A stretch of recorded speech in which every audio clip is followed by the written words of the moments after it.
Hi, I'm making this video for CA Final May 2023 SCMPE preparation strategy. So to be very precise, I have scored 63 marks in SCMPE. So I'm just sharing some of the things which I followed. First of all, even if you're doing first reading, do one thing.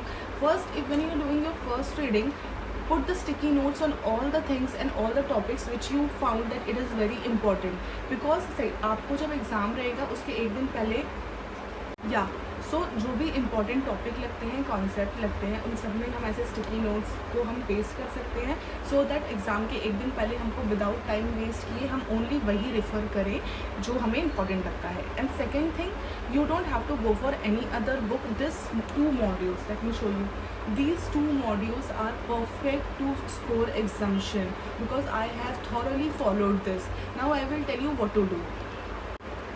So starting with the first module को क्या है, go with the sequence, because ये first module बहुत important है. आप कोई भी case scenario करोगे ना, हर केस सिनेरियो में फर्स्ट मॉड्यूल से बहुत सारे रेफरेंस आते हैं. So do one thing, these are the like index ये है हमारा.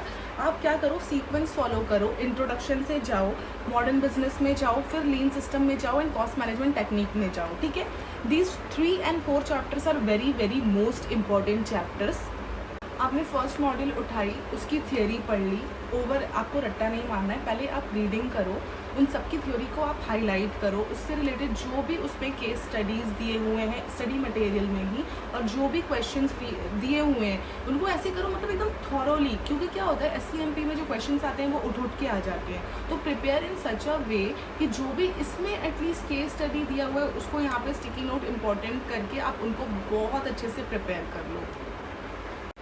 Same goes with study material 2. इसमें जो फर्स्ट चैप्टर है परफॉर्मेंस वाला, वो बहुत इंपॉर्टेंट है, और डिसीजन मेकिंग भी. तो पहले इन दोनों चैप्टर्स को टारगेट बना के जितना क्वेश्चंस इसमें दिया हुआ है वो अच्छे से कर लो, जितना भी केस स्टडी इसमें दिया हुआ है वो अच्छे से कर लो. मतलब ऐसा करो कि अगर वो उठ के आए तो एटलीस्ट उसमें तुम्हारे मार्क्स ना कटे.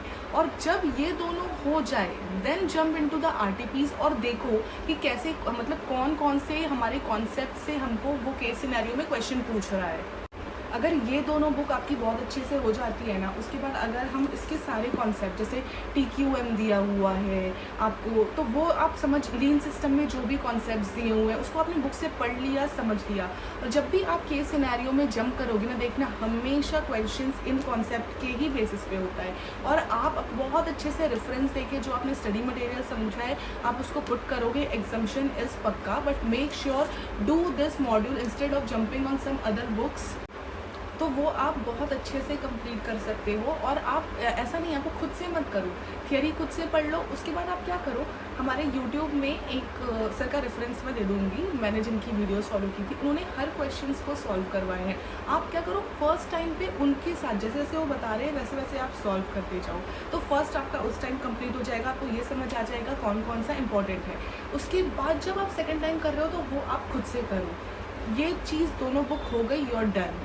तो मैं भी इस तरीके से बहुत ज़्यादा केस सिनेरियो, केस स्टडीज़ की उससे बहुत टेंशन ले रही थी, बट ऐसा कुछ नहीं है. ये 2 मॉड्यूल में जितने भी केस स्टडी, जितने भी क्वेश्चंस दिए हैं उनको बहुत अच्छे से कर लो. उसके बाद jump to the past question papers. उसको जब आप एनालाइज करोगे ना तो आप देखोगे अरे हाँ यार, मतलब ये तो सारा कॉन्सेप्ट जो बुक में दिया है उनसे ही कूट के हैं.